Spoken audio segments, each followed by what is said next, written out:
Bonjour, merci. Merci pour votre patience. Merci François et Marie-Alice et tout le reste pour l'organisation et l'invitation.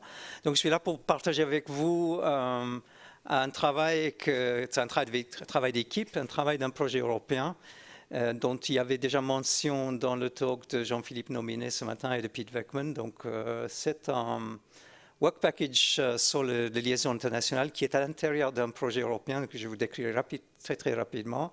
Et cette work package, en fait, est dédiée à la grande question de convergence de Big Data et d'HPC. Je raconterai rapidement l'état d'avancement, où en sont des réflexions et surtout, ce que je trouvais assez intéressant, c'est qu'on est arrivé.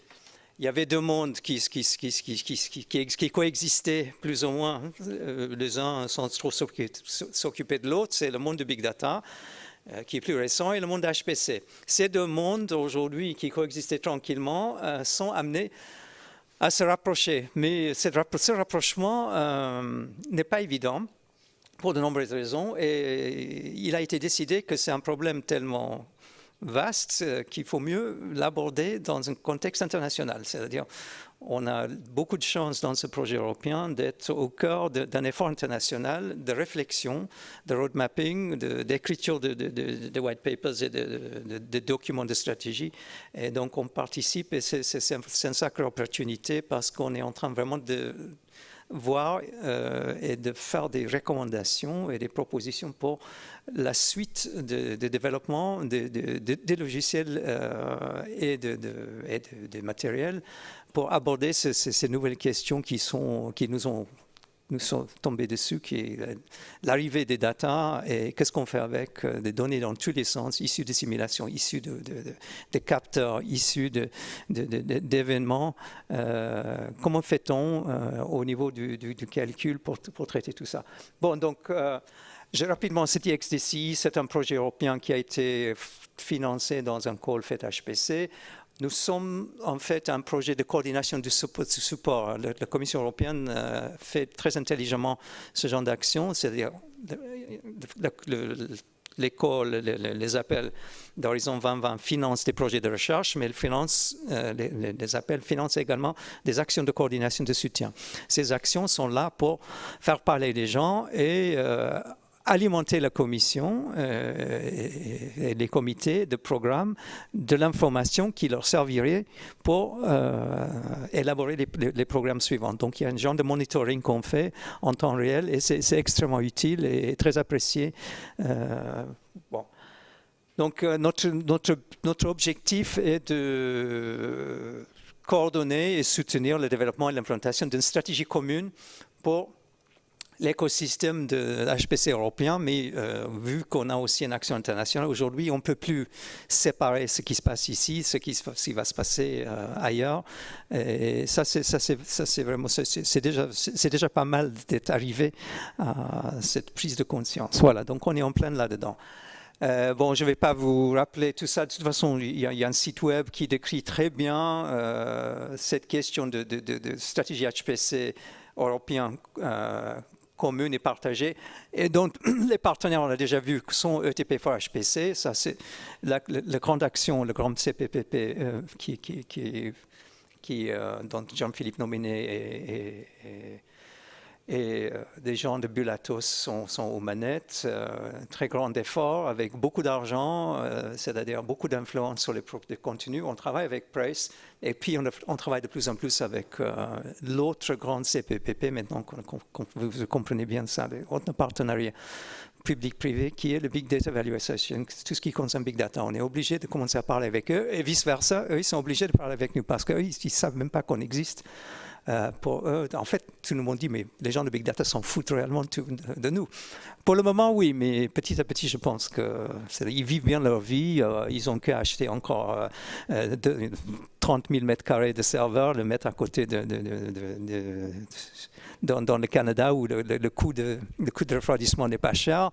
Et donc, ils s'en sortent pour le moment assez bien. Mais ceci dit, ils sont aussi en train d'arriver à la conclusion qu'afin de pouvoir continuer à analyser les grands flux de données. On parle maintenant de l'intégrer de Internet des objets, hein. Internet of Objects, Internet of Things, les prévisions des volumes de données qui vont nous tomber dessus sont... On est déjà passé les hexaoctets, on est dans les bronto-octets. C'est-à-dire il y a des nouveaux, des nouveaux mots pour 10 à puissance, je ne sais plus quoi, combien. Ça devient... Il y avait des iota-octets, maintenant, au-delà des iota, on parle maintenant de bronto. Donc, on attend un flux de données absolument phénoménal et sans discuter avec la communauté de l'HPC, la conclusion est plus ou moins tombée, au moins au sein des grands pays qui sont le Japon, les États-Unis, la Chine de plus en plus et la Commission européenne et l'Europe, qu'on devrait discuter ensemble pour avoir une stratégie commune, surtout pas seulement pour les investissements, mais aussi pour les méthodes, les approches, les algorithmes, les types de hardware et ainsi de suite. Voilà, donc un plan là-dedans. Ça, c'est le système, ça c'est l'écosystème, le fameux écosystème avec les 3 piliers qui sont la technologie HPC, les applications et l'infrastructure de recherche. Donc il y a Prace ici, il y a tous les projets, les centres d'excellence et autres projets faits. Et ici, on a tout ce qui tourne autour de la technologie, donc ETP, HPC, joue un rôle. Donc on est plein là-dedans. Mais donc on va parler de BDEC. BDEC, c'est Big Data and Extreme Scale Computing. Donc qu'est-ce que ce n'est pas d'abord? What is BDEC not? Il y avait entre 2009 et 2012 un très grand effort de coordination et de réflexion internationale qui s'appelle IESP, International Scale Software Project Roadmap. Et en 2011, il est sorti un grand rapport de 85 pages qui reste, à mon avis, toujours, c'est un document de référence. Et si vous regardez bien ici, vous allez voir qu'en fait, il y a le CEA, le CERFAX, bon, il y a RIKEN, NVIDIA, le DOE, NSF, c'est-à-dire ça a été déjà la prémisse de ce qu'on est en train de faire maintenant. Un effort international d'aborder à cette époque-là, c'est comment va-t-on dessiner le software stack, le pile de logiciels pour arriver à l'exascale. Les logiciels de tous les niveaux, du système jusqu'à l'application. Donc c'est un effort très important qui a été fait. Ça a donné naissance à ce rapport qui est téléchargeable, pratiquement, vous le trouvez facilement sur le web. Et à mon avis, garde quand même une très très grande valeur parce que si vous regardez, on connaît un peu, on connaît plein de gens déjà aussi dans la salle qui sont là, c'était vraiment la crème du monde de l'HPC qui s'est réunie autour de ça et pour écrire ce rapport. Et ça a eu une sacrée influence sur la programmation et le financement de développement de ce genre de choses aux États-Unis et en Europe. Hein. C'est-à-dire, ce white paper alimentait directement les programmes d'investissement de DOE aux États-Unis, NSF, les Japonais et la Commission européenne. Donc, on ne parle pas seulement pour parler, mais on est souvent écouté, ce qui est une bonne chose. Donc, BDEC, depuis, on a pris le relais de la suite de cette roadmap International Exascale Software Project et en 2013, les 4 grands pays suivants se sont réunis et puis il y avait une suite côté européen de 3 projets. On est déjà en EXDCI, ça c'est le dernier projet de soutien qui participe à l'animation de ce réseau qui mène cette réflexion. Hein. Et donc l'idée c'est aborder les défis à la fois extreme calcul à l'échelle extrême, le HPC si vous voulez, et big data. Hein.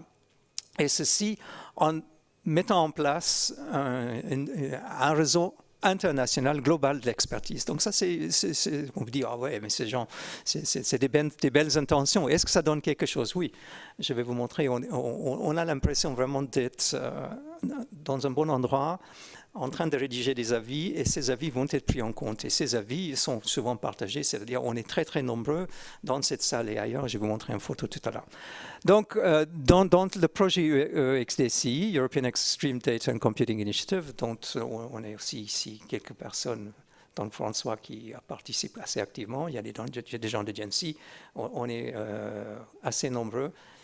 on co-anime cet exercice, ce forum BDEC, à l'aide de ce projet européen fait HPC. Et donc, on a fait un certain nombre d'actions depuis un an, et je vais vous donner un petit retour sur un workshop. En fait, il y a deux petits workshops qu'on avait organisés, qui a eu lieu à Francfort en juin dernier. Là, c'est la photo de famille. Donc, 70 participants, tous sur invitation, 10 pays représentés, un très grand nombre de keynotes. On fait aussi régulièrement un point sur les roadmaps nationaux. Chaque continent présente sa feuille de route de développement de son système, son écosystème HPC. Et puis, ce qui était plus important, qu'on a fait des breakout sessions, c'est des sessions de travail où on demande aux gens d'essayer de réfléchir au contenu d'un document, un roadmap, une feuille de route. Hein. Et puis, bon, ceci a été continué au congrès ISC à Francfort une semaine plus tard. Et plus important, on va se retrouver à Supercomputing dans 4 semaines. Et au Supercomputing, nous allons présenter le premier draft de ce roadmap. Donc, je montre ici qu'il y a une grande diversité. L'Asie est très présente, l'Europe est présente, les États-Unis sont présents. C'est un véritable effort international. Il y a aussi des invités d'autres pays, on y passe. Donc, c'est assez large. Et c'est ça la force. Pour moi, c'est la reconnaissance de besoin de discuter ensemble. Et de ne pas dire, bon, nous, on pense qu'on sait ce qui est mieux. Tout le monde a reconnu que le défi est au-delà de ce qu'un seul pays. Et ce qui est très rassurant des dernières nouvelles, c'est qu'avant, la Chine était toujours là pour écouter. On ne savait jamais, comme disait Serge tout à l'heure, on ne sait jamais ce qu'ils pensent. Mais depuis vraiment c'est une question de quelques semaines, la Chine a dit qu'elle veut aussi participer activement au cofinancement de cet effort de réflexion, qui je trouve une bonne chose. Les Chinois aussi sont arrivés à la conclusion que c'est bien d'avoir des pétaflops, mais il faut regarder l'avenir.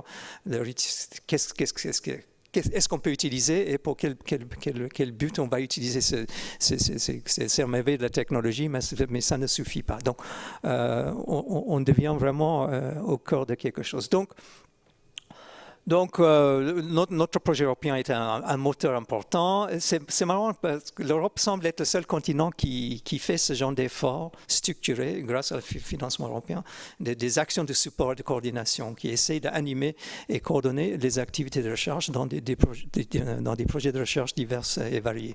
Et ce que je vous ai dit qui est bien ici, c'est qu'on rassemble à la fois les gens de matériel, le ETP4HPC, le European Technology Platform.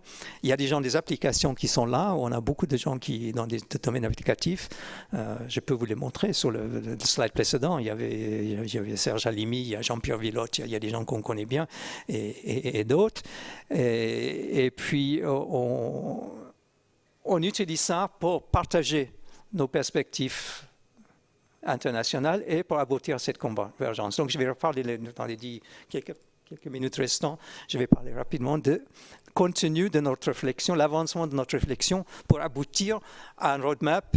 Ce roadmap va, on espère, donner, on va faire une grande publication, comme vous avez vu précédemment, multi-auteurs. Et puis, on va aussi en décliner des white papers ou des papiers de positionnement qu'on va donner à la Commission européenne, qui vont être donnés au DOE, au NSF, au JST, ça c'est les Japonais, et aux Chinois et tout le reste. Okay? Donc, ce que j'ai dit, on est en train de travailler sur ce document qui va s'appeler probablement Pathways to Convergence, les chemins vers la convergence. Nous allons le publier, on va faire la première publication en novembre, publication publique en novembre lors de Supercomputing. Les white papers, on veut collaborer aussi, vous avez entendu parler ce matin par Jean-Philippe Nominé de European Open Science Cloud, on trouve qu'on a aussi un rôle à jouer sur la planification et la stratégie de l'European Open Science Cloud et bien sûr de coordonner de plus en plus de ce qu'on fait avec des gens de Big Data. Ça c'est à l'échelle européenne, mais il y a aussi une conscience dans des autres continents qu'il va falloir aussi faire venir des gens de Big Data chez nous ou que nous nous irons chez les gens de Big Data, dans nos colloques, dans nos meetings, dans nos groupes de réflexion pour mieux discuter, parce que chacun commence à se rendre compte qu'on a bien vécu chacun de son côté, mais maintenant peut-être il est temps de se rapprocher de plus. Ok, donc rapidement, quels sont les fruits de notre réflexion jusqu'à là sur les chemins vers la convergence? Quel est le problème? Bon, le problème, c'est que, dont on a déjà cité ça, mais c'est un diagramme, je l'ai en plus grand après, je vais vous le montrer. C'est que, historiquement, on a développé deux softwares, deux piles de logiciels complètement séparés. Qui ne parlent pas, qui se bénéficient pas les uns des autres, qui sont aussi assis sur des plateformes matérielles qui sont différentes. La seule chose en commun, vous voyez ici, il y a un truc qui est en commun, c'est Linux qui est en bas, plus bon, il y a on utilise le protocole, l'IP, l'Internet Protocol pour la communication. Mais en dehors de ça, on a vraiment très peu de comment il suffit de regarder ces deux écosystèmes. C'est un papier qui ça venait d'un papier où ça a été présenté par Jack Donger et Dan Reed. Ces deux personnes font partie du BIDEC, de notre consortium. Donc, vous voyez et je regardais bien l'écosystème.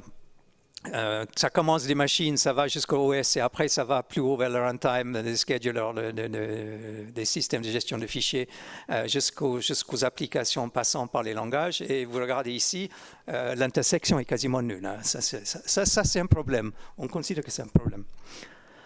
Et donc, quelle est la solution? Donc, il y a aussi on s'est rendu compte que continuer à investir massivement, surtout pour les pouvoirs publics, dans les deux, nous paraît hors de portée.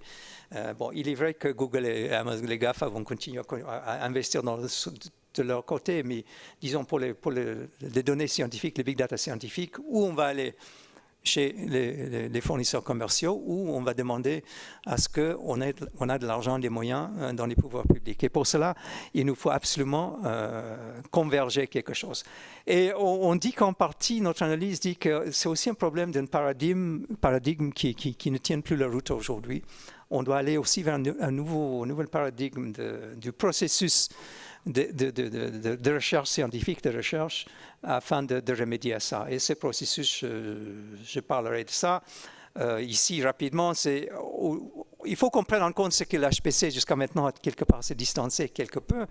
Il y a les réalités ici. Et puis, on a ce qu'on appelle un cycle logique qui contient à la fois, je n'ai pas le temps de rentrer dans le détail, mais ça va être développer et élaborer plus loin. On peut analyser, ça s'est basé sur les logiciens du 19e siècle. On est allé regarder dans l'histoire de la logique et on peut reconnaître que le monde de Big Data vit à peu près ici. C'est-à-dire, ils partent des observations, ils devinent des choses, making guesses, abduction, et puis ils proposent des théories ou des hypothèses. Par contre, le monde de l'HPC a plutôt vécu ici, c'est-à-dire déduction, on a formulé des modèles, à partir de la théorie, on a formulé un modèle. Du modèle, on génère des prévisions, qui sont le résultat de nos simulations, et on s'arrête à peu près là. Après, bon, on ne reboucle pas. L'idée, c'est qu'on doit changer ce processus, ou parler à travers ce processus pour montrer qu'en fait, le monde de Big Data qui vit ici et le monde d'HPC ici ont tout intérêt à vivre ensemble dans un nouveau cercle. Je pense qu'il est important, il faut qu'on change la façon dont on aborde le processus scientifique. Donc, voilà, donc ça, c'est les deux. Donc, le grand problème, à mon avis, vient de 2009, quand on a tous entendu parler de ce quatrième paradigme qui dit, bon, on n'a pas besoin de faire de la théorie, il suffit maintenant de laisser les données parler. Donc ça, c'est un vieux slide qui est recyclé souvent. Les quatre paradigmes, moi, je les appelle les quatre silos. Le problème, c'est que moi, j'appelle le quatrième silo. Le problème, c'est qu'on a collé les sciences de données, l'exploration, le data mining et le machine learning, se sont retrouvés ici dedans. Et c'est comme s'ils peuvent vivre leur vie sans prendre en compte ni le monde qui était le troisième pilier, ni le monde de théorie, parce que bon, ce qui génère, ce n'est pas de la théorie, et bon, ni l'expérimental en soi, même s'ils sont alimentés par les données expérimentales. Donc, ce truc de silo, à notre avis, est une des raisons, mine de rien. Il faut remonter un peu pour expliquer comment ça se fait que ces deux mondes ont développé séparément, et on pense que c'est une question de discours.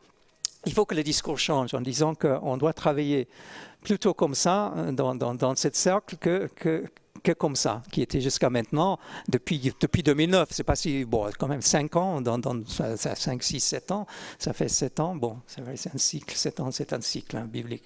Donc, il est temps de changer. Et donc, nous sommes en train d'écrire ce document qui va être publié dans sa première draft dans quelques semaines à Supercomputing. Mais pour vous montrer qu'est-ce qu'il y a là-dedans, bon, ça va être... j'ai juste pris la table de matière, donc on va parler ici d'un nouveau modèle d'enquête scientifique, d'études scientifiques. On va parler beaucoup aussi du problème de data logistics. Comment fait-on avec les données? Est-ce qu'on les fait transiter? Est-ce qu'on rend le réseau plus intelligent? Parce qu'on a parlé d'edge computing. Sur les bords, là où tu as l'appareil de mesure, tu as ton capteur, et avant que ça arrive au superordinateur, est-ce qu'il n'y a pas quelque chose qui peut être fait en cours de route pour que les networks, les réseaux deviennent plus intelligents, ainsi de suite. Donc, il y a plusieurs possibilités. C'est vraiment un papier qui veut explorer toutes les possibilités. On va parler aussi de l'infrastructure logicielle, qui est très important. On va parler de qu'est-ce qu'on a gagné d'infrastructure numérique convergée. Il y a des gens qui disent, il y a des gens qui disent qu'on peut continuer dans un monde bifurqué. Mais peut-être on va utiliser des containers pour faire le lien.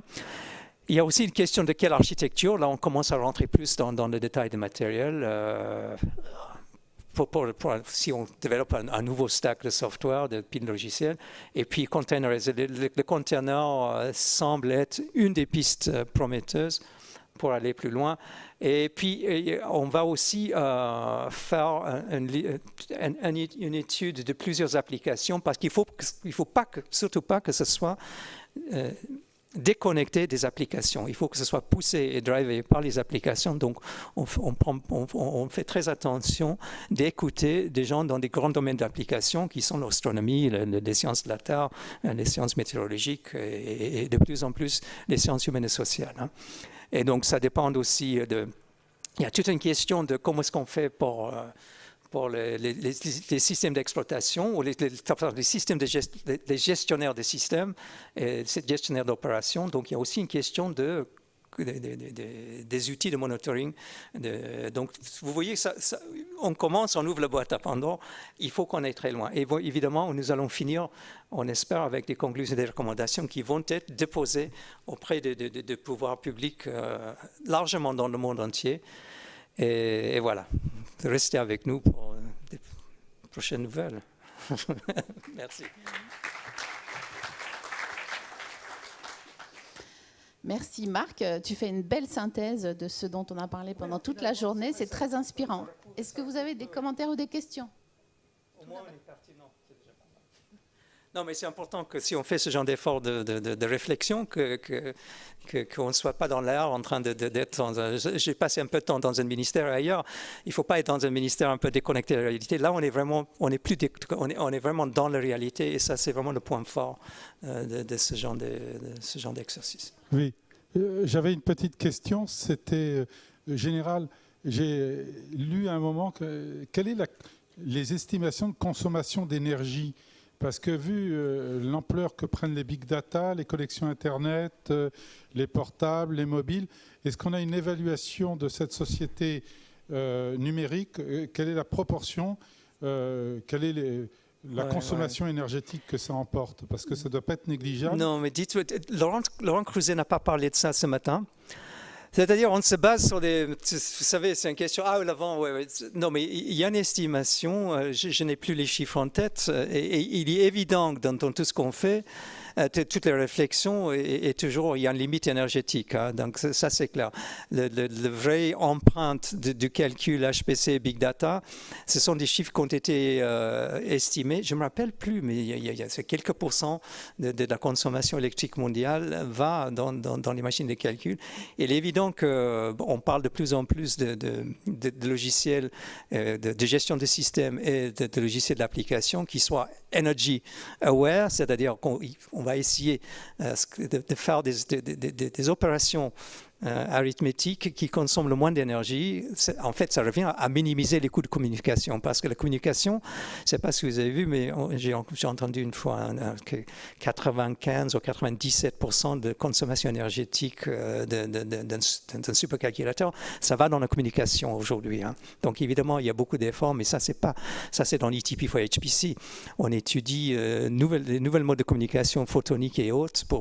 Il est clair que l'énergie ne va pas se résoudre tout seul et c'est un facteur important aussi pour la rationalisation et la mutualisation par ailleurs, mais ça c'est une autre histoire. Tout à fait, c'est significatif, il faut s'en préoccuper. Ouais. Et d'ailleurs, je ne sais pas, maintenant au TGCC, moi je regarde à la fin de mes jobs, j'ai l'information sur la consommation électrique et on le sait, enfin je suis bien placée pour le dire. Hein. Faites attention à ce que vous consommez comme électricité, à ce que vous émettez comme gaz à effet de serre et on limite ça. Est-ce qu'il y a d'autres questions ? C'est un peu comme vous savez, dans les voitures hybrides maintenant, vous avez un truc, un jauge qui vous dit est-ce que vous êtes en mode économique ou pas. Le fait d'avoir ce retour, ce feedback est très utile déjà pour vous rendre plus conscient de ce que vous êtes en train de penser. Tout à fait. Excusez-moi, mais très bon on n'a pas répondu à la question.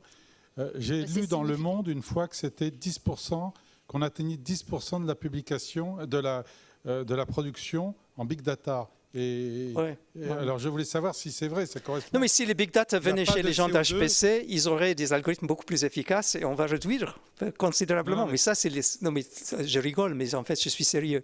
C'est ce manque de dialogue qui, pour le moment, n'a pas eu raison d'exister.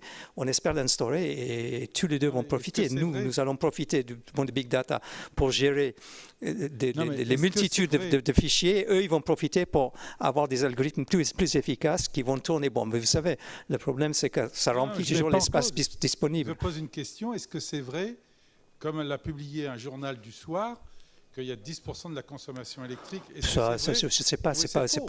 Moi, je suis... Oui, je l'ai lu aussi. C'est significatif. C'est une bonne question que tu as posée.